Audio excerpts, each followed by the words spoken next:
बिस्मिल्लाहिर्रहमानिर्रहीम। बयाक ट्रकेन ददीदाद मामाले रार सयारे दार दिजारुट अंसार मदनीस वने अने बयाक युपेन चाकुरिस जुगा सलाम थे। मैं कोशिश अने बेन की मुख्तलिफ इदारों के आलो इस्पा मोरे थे इस्पा सोच संबचु बियन नो मोरे छो मुशोटमुस ताकि छुसगा तोम इदारोर तोम बयाकुर मिल्लिए मोरे गिनी आलो जगुट हेंशी सोस बगात अश सोस पाशनत बया कर एक अदे शख्सियत गिनी वतुनुस कैसे सहाफ़ती मैदानर बोदो उथल नोमन तो मई मुराथिन मुबशिर मीर मत सही तरफ जो तोम तरफ जो ही गुटमारगिनी नसट जुग सलाम थोनस। डॉक्टर साहब, सबसे पहले मैं आपका शुक्रिया अदा करता हूँ कि आपने वक्त दिया और हमारे बयाक का आप हिस्सा बने। चूँकि हम देखते हैं इस वक्त जो सोशल मीडिया का एक रोल है, एक किरदार है, आपकी नज़र में ये हमारे अंदर जो रवैये हैं, जो हमारे किसी चीज़ के बारे में जो परसेप्शन है उसको तब्दील करने में कितना अहम किरदार अदा कर रहा है, इस हवाले से आप क्या कहेंगे? डॉक्टर साहब, बहुत बहुत शुक्रिया और आपके चैनल का बहुत शुक्रिया कि आपने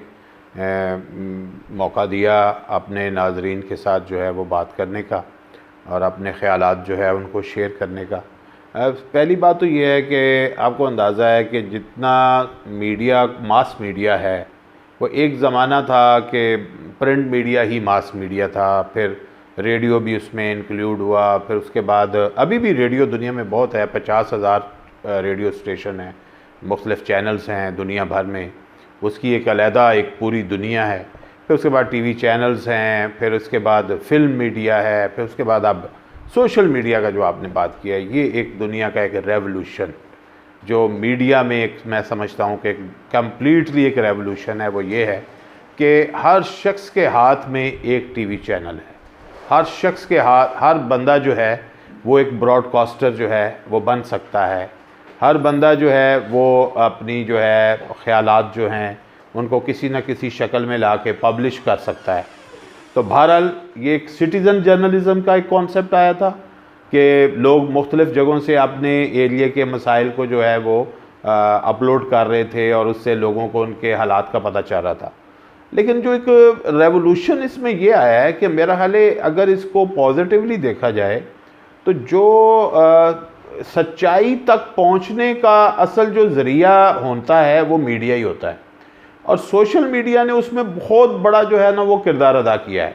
इस वक्त हमारे सामने ऐसे बहुत से जो हैं वो वाक़यात हैं। रिसेंटली साहिवाल का वाक़या हमारे सामने एक एग्ज़ाम्पल है कि जो एक सिटीज़न ने ही उसको वीडियो बनाया और उसके बाद उसको जो है वो सच्चाई को वहाँ तक पहुँचाया। फिर इसी तरह आपने देखा कि रोड्स के ऊपर कुछ लोगों ने आम शहरियों के साथ जुल्म करने की कोशिश की और फौरी तौर पर कोई ऐसा ही बंदा वहाँ से गुज़र रहा था तो उसने वो बनाया। तो क्या है कि जो मीडिया का किरदार है वो है सच्चाई को लोगों तक पहुँचाना, ये है बेसिक एक बॉटम लाइन। तो क्या हम दूसरे जो मीडियाज़ हैं, क्या जो कन्वेंशनल मीडिया है, क्या वो ये काम नहीं कर रहे थे? ये एक सवाल है। मेरा ख्याल है कि जो काम हो रहा होता है हर काम का एक एथिक्स भी होती है, एक उसका प्रोटोकॉल भी होता है। हाँ, हम ये तो कह सकते हैं कि जो लोग जो हैं ये काम कर रहे हैं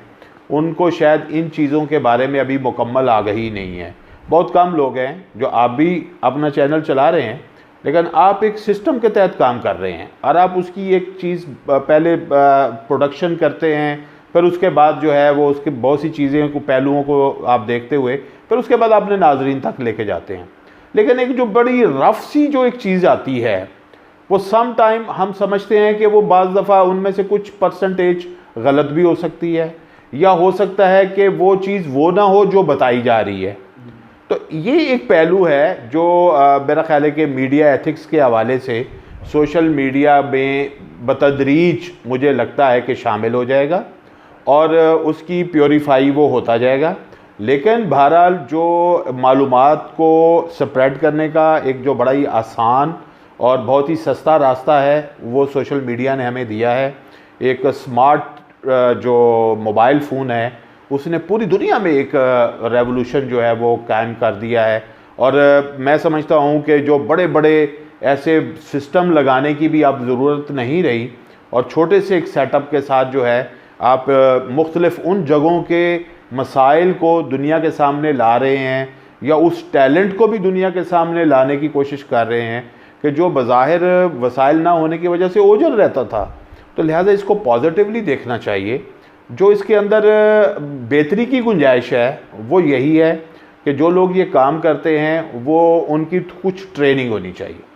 सोशल मीडिया ट्रेनिंग का कॉन्सेप्ट जो है उसको बढ़ाना चाहिए। फिर यह है कि जो इसके अंदर एक चीज़ है कि मसलन इस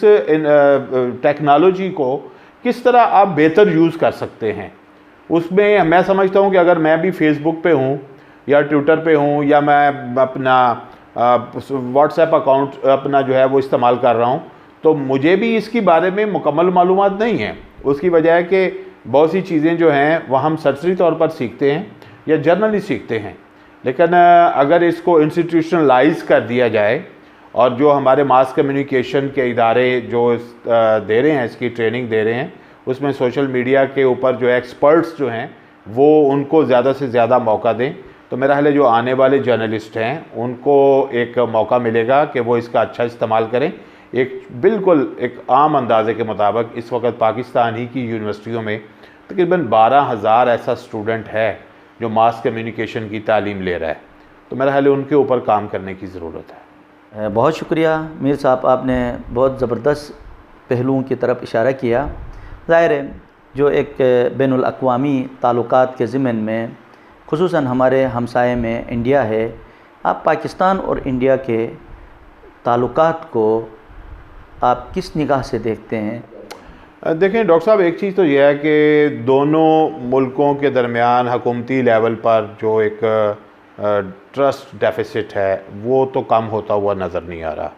बड़ा ही ये क्लियर सी बात है। उसकी वजह है कि जो पीरियड हमारे और इंडिया के ताल्लुकात में चल रहा है, ये प्रॉक्सी वॉर्स का जो है वो पीरियड है, जिसमें हम और इंडिया के लोग भी जो हैं, ख़ासतौर पे मैं गवर्नमेंट्स की बात कर रहा हूँ, वो मुख्तलिफ़ और एंगल से एक दूसरे के ख़िलाफ़ नबरदज़मा हैं। उसकी एक बहुत बड़ी मिसाल जो है वो अफ़गानिस्तान की सिचुएशन है। अफ़गानिस्तान के अंदरूनी हालात हैं, किस तरह वहाँ पे जो है वो उन चीज़ों को देखा जा रहा है। इंडिया वहाँ पे किस तरह पेनिट्रेट करने की कोशिश कर रहा है, या पाकिस्तान को वहाँ से जो है वो किस तरह नुकसान पहुँचाने की कोशिश कर रहा है, पाकिस्तान उसको किस तरह काउंटर करने की कोशिश कर रहा है। तो क्या है कि जो प्रॉक्सी वॉर्स का एक माहौल क्रिएट हुआ है, उस हवाले से अगर मैं देखूं तो उसमें तो मैं समझता हूं कि कोई कमी आती हुई सरेदस्त कोई कमी आती हुई दिखाई नहीं देती। लेकिन एक बहुत बड़ी चीज़ जो है वो क्या है, वो पाकिस्तान के लिए वो कश्मीर की सिचुएशन है, जिसमें अब ज़मीन या पानी की लड़ाई को आप एक तरफ कर दें, लेकिन जो एक इंसानी लेवल की बात है, भारत ने अपने आप को उससे भी नीचे गिरा दिया है कि जो इंसानी हकूक़ की बात है। मैं आपको बताऊं कि आप देखेंगे मेरे पास एक एनालिसिस था, मैंने उसके ऊपर लिखा भी है कि भाई एक वक्त था कि जब भारत में की गवर्नमेंट जो है जब कश्मीर में इलेक्शन करती थी तो उनको वहाँ पे वोटिंग भी होती थी, कैंपेन भी चलती थी, लोग जो हैं वो पार्टिसिपेट भी करते थे। लेकिन जो अगर प्रीवियस इलेक्शन को ही हम देख लें तो उस वक्त लोगों का पार्टिसिपेशन लेवल जो है वो 10% क्या 2-4% रह गया। अब किस मुल्क किस खित्ते के अंदर जमहूरियत के ऊपर बिलीव या उस रियासत के ऊपर उस सिस्टम के ऊपर बिलीव जो है इतने परसेंट हो गया हो, और वो भी मेरा ख्याल है वही लोग होंगे जो सरकारी मुलाजमीन हैं जिन्होंने उसमें पार्टिसिपेट किया होगा। तो मेरा ख्याल है कि भारत अपना एक आइनी जवाज़ और अखलाकी जवाज़ कश्मीर के हवाले से, उसको गवर्न करने के हवाले से खो चुका है। तो जब तक ये एक बड़ी बोन ऑफ कंटेंशन है, इसको जब तक जो है इंसानी हकूक़ के लेवल को ही सामने रखते हुए हल नहीं किया जाएगा, दोनों मुल्कों के दरमियान जो बाकी और बहुत से काम हो सकते हैं वो मुअत्तल ही रहेंगे। अब इंटरनेशनली भी अगर हम देखें तो दोनों एक दूसरे को मुख्तलिफ फोरम्स के ऊपर एड्रेस करते रहते हैं। बहुत सी चीज़ें जो हैं पाकिस्तान जो है उनकी काउंटर करने की कोशिश कर रहा है, और उन्होंने खुल्लम खुल्ला कई दफ़ा कहा है कि हम पाकिस्तान के साथ इस तरह करेंगे, हम उनके अंदर घुस के आके मारेंगे, हम उनका इकॉनमी को बर्बाद करेंगे, हम पाकिस्तान को टफ़ टाइम देंगे। मैं कह ठीक है, जब दो दुश्मन मुल्क होते हैं तो उनसे तो यही तवक्को होती है, एक दूसरे के साथ नबर्दज़मा रहना होता है। लेकिन अगर फ्यूचरिस्टिक अप्रोच को सामने रखा जाए कि व्हाट नेक्स्ट, आगे क्या होगा, तो आगे का जो सिनेरियो हमें नज़र आ रहा है तो उसमें जो ब्लॉक्स का एक सिस्टम बनता हुआ नज़र आ रहा है, जिस तरह पाकिस्तान के साथ चाइना की, किसी हद तक ईरान की, टर्की की और फिर रशिया की एक फॉर्मेशन बनती हुई नज़र आ रही है, या भारत की एक फॉर्मेशन है जो अमेरिका के साथ बहुत ज़्यादा हो गई है, इज़राइल भी उसके साथ काफ़ी जो है वो शामिल है। तो इन चीज़ों को अगर हम देखें तो ये शिद्दत में इजाफे की निशानदेही करती हैं। और लेकिन मैं नहीं समझता कि भारत की जो पॉपुलेशन है वो चाइना को अपना इतना बड़ा राइवल के तौर पर लेते हुए उसके ख़िलाफ़ लड़ने के लिए आमादा हो सकती है, या ऐसा कोई मॉडल बन सकता है जिस तरह के मगरबी क़ुव्वतें समझती हैं, या अमेरिका इस तरह सोचता है कि उनको इंडिया की तो सारा कुछ जो है अपनी दिफाई या अपनी जंगी जो जितनी भी उनकी जो है वो तैयारियां हैं पाकिस्तान सेंट्रिक हैं। अगर उनके 21 कोर्स में से 18 कोर जो हैं वो तो ख़ास तौर पर पाकिस्तान के ऊपर हैं, 6 उनके जो कमांड हैं वो पाकिस्तान को देखते हैं, एक कमांड जो है वो चाइना और बर्मा तक के इलाके को देखती है। तो लिहाजा हम तो ये समझते हैं कि जो लोग ये बात कहते हैं कि नहीं इंडिया ने पाकिस्तान के साथ जो है वो नहीं रखा हुआ जो पाकिस्तान ने रखा हुआ है, तो दोनों जो हैं, दोनों की जो है ना एक दूसरे को सामने रखते हुए आपस की जो एक दिफाई ज़रूरियात हैं उनको आगे बढ़ाया जाता है। लेकिन जो डिप्लोमेटिक एफ़र्ट्स हैं मेरा ख़्याल है कि वो ख़त्म नहीं होनी चाहिए, पीपल टू पीपल कॉन्टेक्ट जो है वो ख़त्म नहीं होना चाहिए, और इंटेलेक्चुअल्स की जो आपस में गुफ्तगू का या एक डायलॉग का सिलसिला है वो किसी न किसी फोरम पे भी जारी रहना चाहिए। यकीनन इससे भी बहुत से रास्ते निकलते हैं कि हम मिलके किसी बात पे मुत्तफ़िक हो सकते हैं या नहीं। ये बात दुरुस्त है कि बुनियादी इश्यूज़ जो हैं उनको एड्रेस करना जो है वो मस्ट है, वो पहला नंबर है। लेकिन क्या बुनियादी जो इश्यूज़ हैं उनकी तरफ जाने का तो रास्ता कोई बनेगा? हम कोशिश करते हैं कि भाई कोई इंटरनेशनल पावर जो है वो इसमें इन्वॉल्व हो और वो आकर इस मसले को हल कराने की कोशिश करें। मैं तो बार बार हमेशा जब इस मौजू पे बात होती है तो मैं कहता हूँ कि भारत के अंदर की जो आवाज़ है, ख़ास तौर पे हम समझते हैं वहाँ पे जमहूरियत बहुत पुरानी है, या उसका एक्सपीरियंस, उनका जमहूरी एक्सपीरियंस पाकिस्तान से बड़ा एक्सपीरियंस है, या उनकी इंटेलेक्चुअल क्लास जो है वो बहुत बड़ी क्लास है, या उनका जो कल्चरल एक पूरा एक सिस्टम है वो बहुत बड़ा एक सिस्टम है, और वहाँ से हमें बड़ी सेहतमंद आवाज़ें आनी भी शुरू हो चुकी हैं जो बहुत सी यानी कि पावरफुल तरीके के साथ, बड़ी तवानाई के साथ जो है वो लोग बात करना शुरू हो गए हैं। बड़े अच्छे एग्जाम्पल जो हैं हमारे सामने आए हैं, जो उनका इंटरनली एक प्रॉब्लम उठ रहा है, और वो एक है कि इंतहा पसंदी, और वो इंतहा पसंदी इस लेवल पे जा चुकी है कि जो भारत के लिए अपनी वजूद के लिए ख़तरा बनती जा रही है। तो इस तरह उस इंतहा पसंदी के ख़िलाफ़ भी आवाज़ आनी शुरू हो गई है, और इसी मेरा ख़्याल है कि इसी में से सलूशन हमें नज़र भी ये भी आ रहा है कि शायद इसी की बुनियाद के ऊपर जो अब उनके आने वाले इलेक्शन हैं वो काफ़ी असरअंदाज होंगे, और बीजेपी के लिए मुश्किल सूरत हाल बन सकती है अगर ये आवाज़ें इसी तरह तवानाई के साथ जो हैं वो सामने आती रहें। तो जो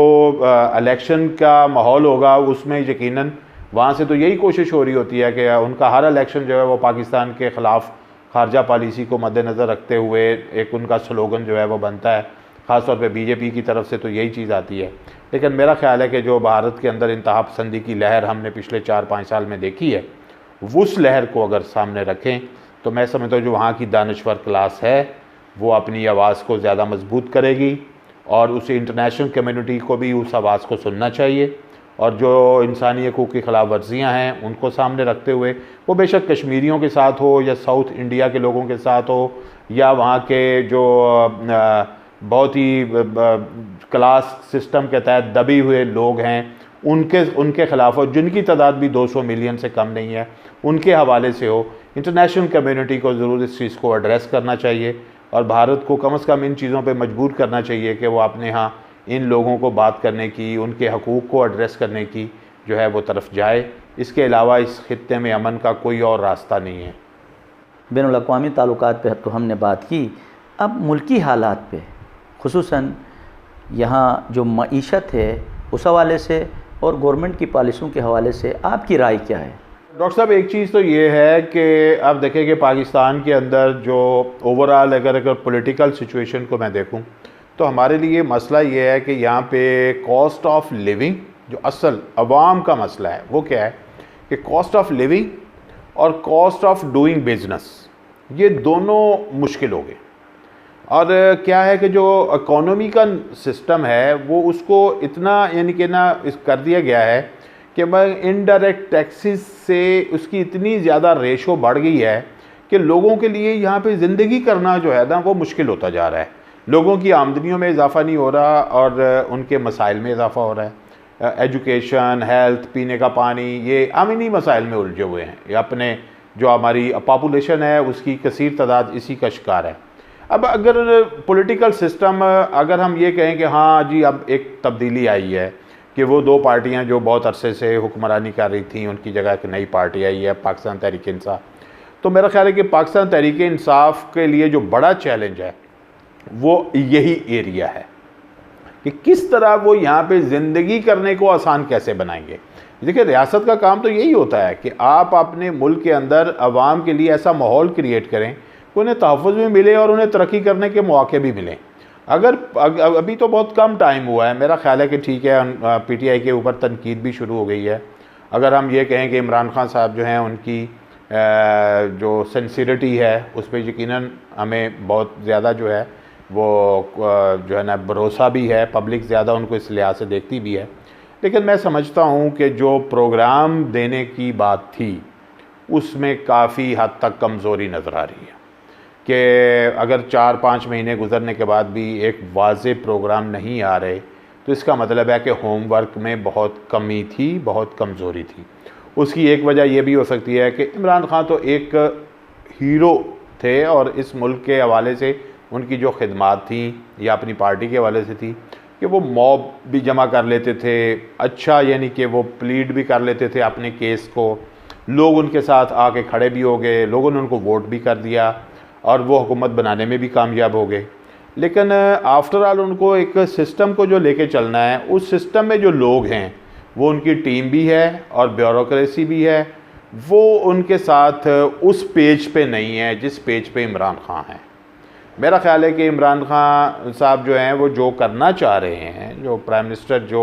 एक ऐलान करते रहे हैं अपने जलसों में जब वो अपनी एक स्ट्रगल के पीरियड में थे, उसको अब इम्प्लीमेंट करने का जब उनको इस साइड पे बैठ के बात करने का मौका मिला है तो उनको शायद अंदाज़ा हुआ है कि शायद या तो उनके पास जो है लोग ऐसे हैं कि जिनकी स्किल नहीं है या जिनकी स्किल है उनको वो अभी तक अपनी टीम में शामिल नहीं कर सके। तो लिहाजा जो एक अगर जो उन टारगेट्स को लेके चलना है, एक तो वो बात है, दूसरा ये है कि क्या यही सिस्टम जो ये पार्लिमानी सिस्टम है जिसमें प्राइम मिनिस्टर को अपनी सीट भी बचानी है, अपनी हुकूमत को भी बरकरार रखने की कोशिश करनी है, बहुत कम मार्जिन के साथ उनकी हुकूमत कायम है, एहतसाब का अमल जो है वो भी उनको जारी रखना है, तो फिर उन्हें कौन से ऐसे लोग चाहिए होंगे या सिस्टम में कौन सी ऐसी तब्दीलियाँ चाहिए होंगी कि जिसके बाद वो एजेंडा जो है जो आवाम के लिए उन्होंने बातें की थी वो पूरा हो सके। तो फिर उसके लिए उन्हें रेवोल्यूशनरी स्टेप लेने पड़ेंगे। उसमें आप इख्तियारात का जो है वो निचली सतह तक तकसीम का भी एक रास्ता है,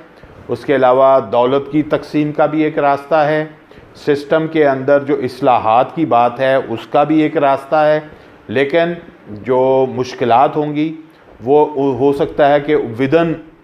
उनके अपनी हुकूमत भी आएँ, क्योंकि जो लोग सियासत कर रहे हैं पाकिस्तान के अंदर वो सियासत किसी सर्विस के तहत नहीं कर रहे, बल्कि वो सियासत को एक बिज़नेस समझ के कर रहे हैं।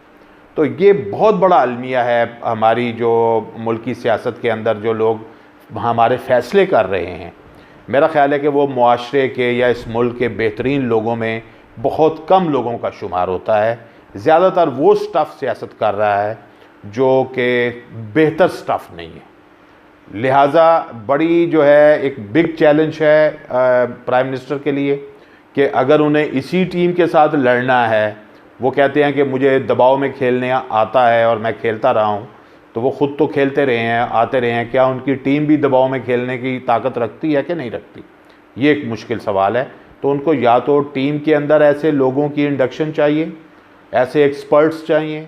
और उसके अलावा जो है इस सिस्टम में बुनियादी इस्लाहात की जो ज़रूरत है वो उनको किस तरह बरूए कार ला सकते हैं। जब तक वो ये चीज़ नहीं करेंगे, मेरा ख़्याल है कि जो आवाम की उमंगें हैं वो अधूरी रहेंगी, उसके लिए उनको मुश्किलात का शिकार रहेंगे, और फिर शायद 1 साल गुजरने के बाद जबकि हकीकी तौर पर उनको उनकी गलतियों की निशानदेही होगी या उनके अगर कोई जो काम अच्छे किए होंगे उसके ऊपर बात होगी, तो फिर हम जो है ना मेरा ख़्याल है फ़ैसला देने की पोजीशन में आएंगे कि अब जो है गवर्नमेंट जो है वाकई की सही डायरेक्शन ले पाई है या नहीं ले पाई। लेकिन अभी थोड़ा हमें और इंतज़ार करना पड़ेगा। मीर साहब, जिस तरह हम देखते हैं इस वक्त सोशल मीडिया का एक प्रिंटिंग मीडिया के ऊपर एक असर है, क्या आपके ख़्याल में ये सोशल मीडिया ने प्रिंटिंग मीडिया को मुतासिर किया है या नहीं? डॉक्टर मदनी साहब, एक चीज़ तो ये है कि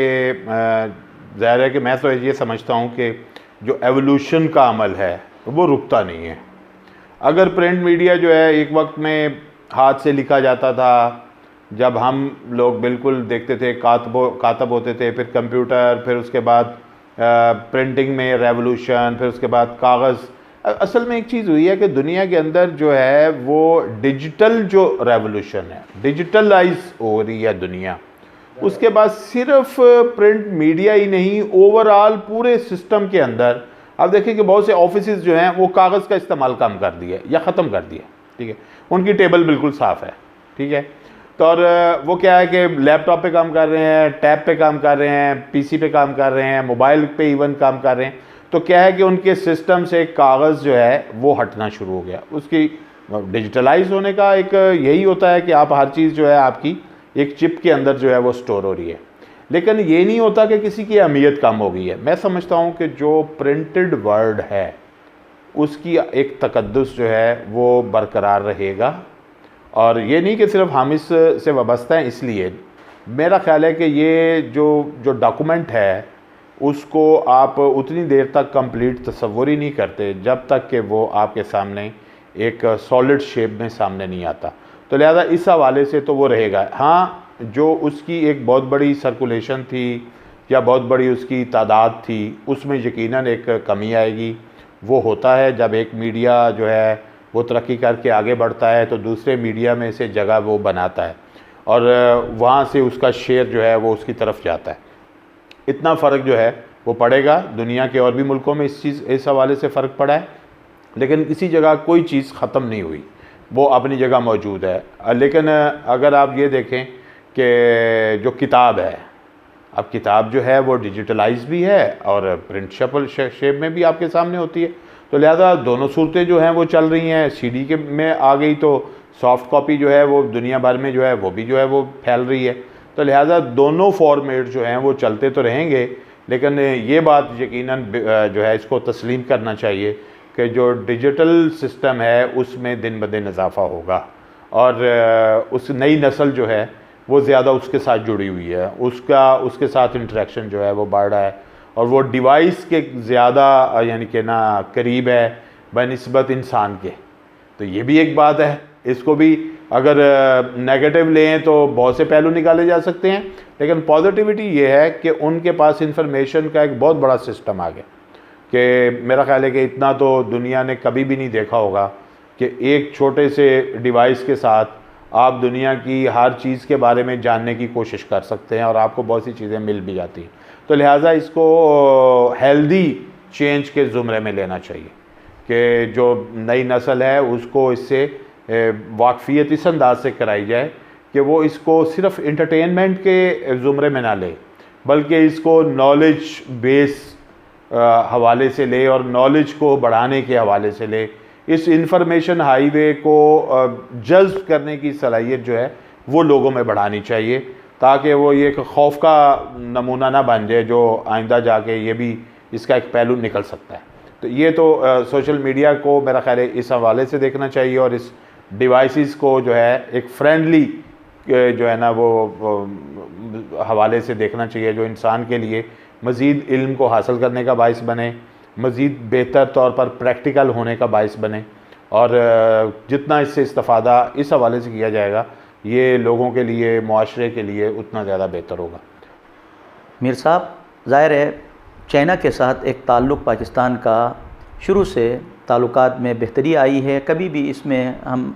देखते हैं कोई बीच में ऐसा पहलू सामने नहीं आया है जिसकी वजह से ताल्लुकात ख़राब हो। तो ये जो बीच में सीपेक है, उस हवाले से पाकिस्तान की मईशत को किस किस्म के